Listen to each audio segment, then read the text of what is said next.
The rain drizzled steadily over the empty gas station parking lot as Daniel Hayes, a 35-year-old construction foreman, pulled his old Ford pickup under the bright fluorescent lights. The neon open sign flickered, casting colorful reflections on the wet asphalt. Daniel, a single father, had been working 16-hour days, trying to save enough for his 6-year-old son Jake's much-needed surgery. Tonight, he was running on sheer exhaustion, coffee, and determination. After finishing his second job at the warehouse, he stopped for gas on his way home, tired but grateful for any opportunity that brought him closer to affording the procedure Jake needed. As he stepped out of his truck into the rain, he noticed a young woman sitting alone beneath the covered area of the gas station. Her body hunched over, clearly distressed. The dim lights and rain made it hard to make out much, but Daniel could see that she was in her late 20s, wearing a light-colored dress that clung to her visibly pregnant form. Her blonde hair was wet, and her shoulders were trembling as if she was silently crying. She sat on the concrete, looking as though she had nowhere else to go. Daniel hesitated for a moment, knowing he should probably focus on getting home to Jake, but something about the woman's posture, the way she seemed to carry the weight of the world, reminded him of his own struggles as a single parent. After filling his truck, he walked toward her slowly, careful not to startle her. "Excuse me, miss," he said softly.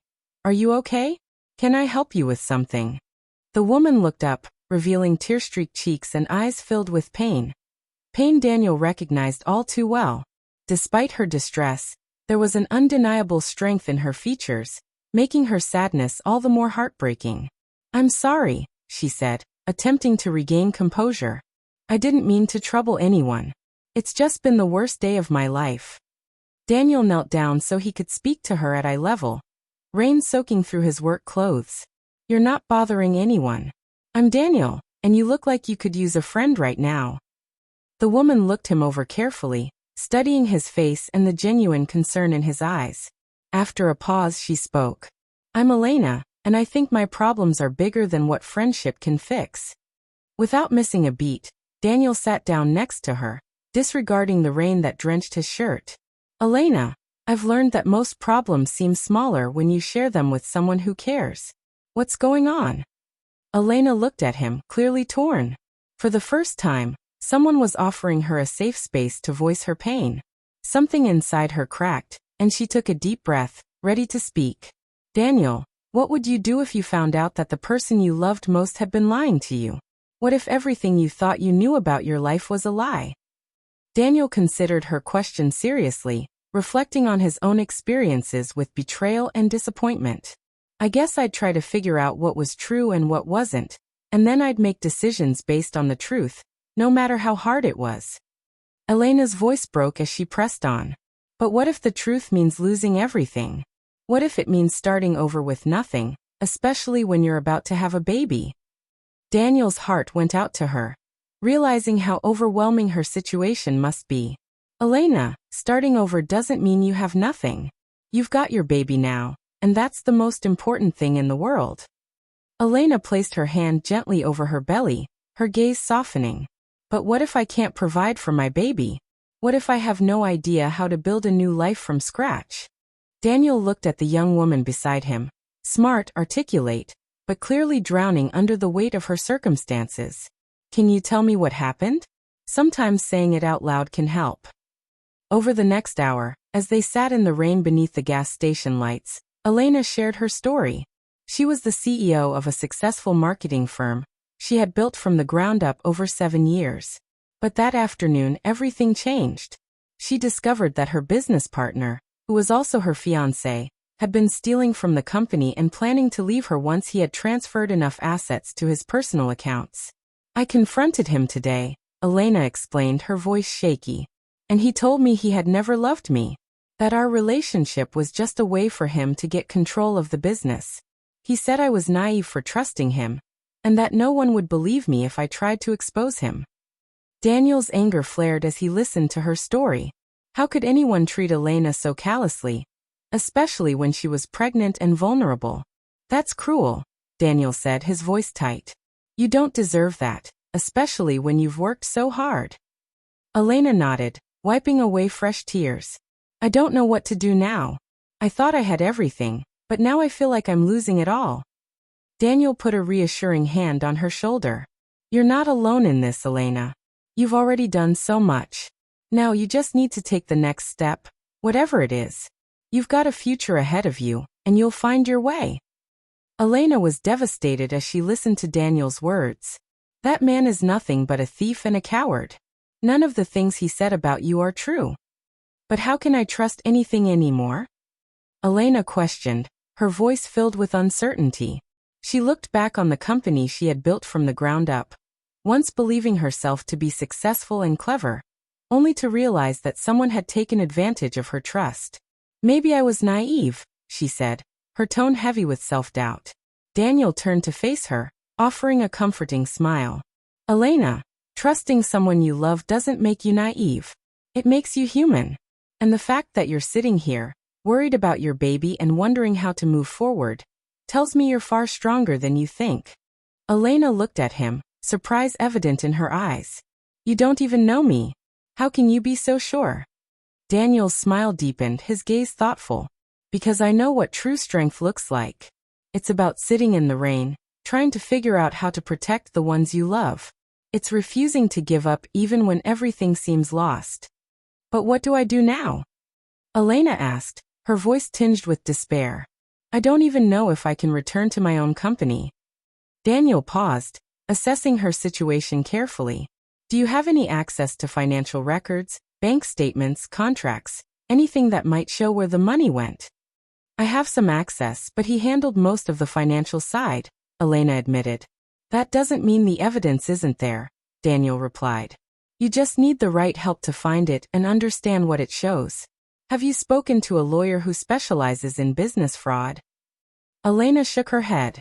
I was in shock. I just walked away. I've been driving around all day, trying to figure out what to do. Looking at her, Daniel saw a woman who had built something incredible, but now felt completely defeated. You're not defeated, Elena.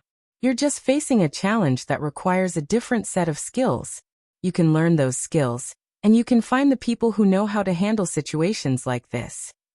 In the weeks that followed, Daniel became an unexpected source of support for Elena. His practical wisdom and unshakable belief in her abilities helped her gather the courage to hire legal and financial experts to investigate the embezzlement. To her relief, the evidence of her partner's theft was there, hidden in the company records.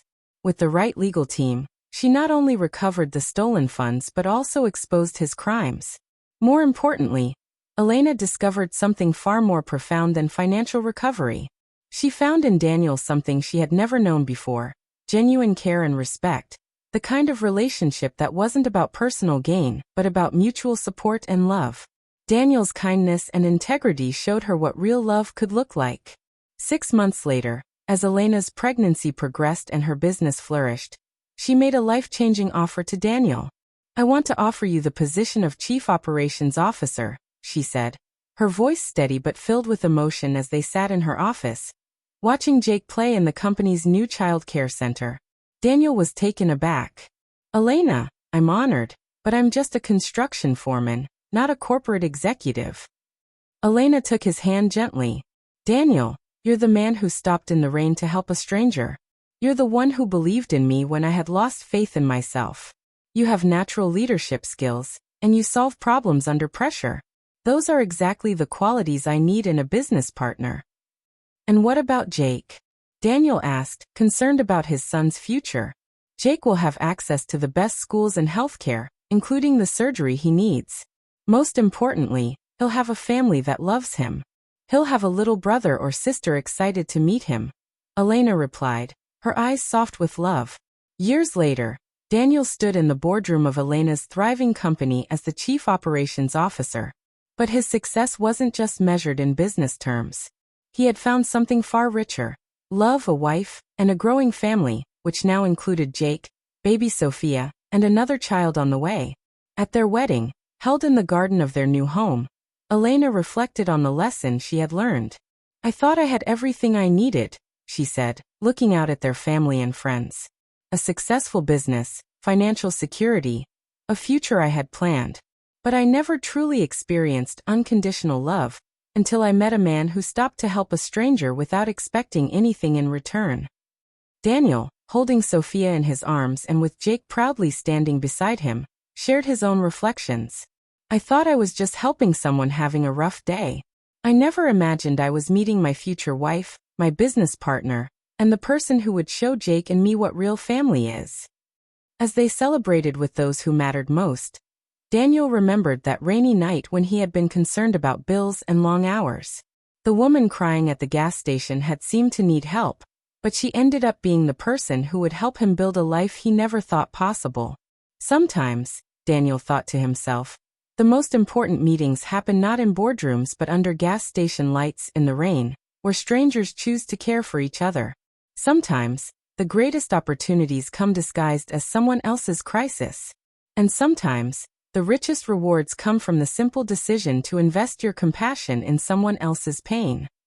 The rain that had brought them together had washed away their old lives, making room for something new and beautiful, proving that sometimes, the storms we think will destroy us actually water the seeds of our future happiness.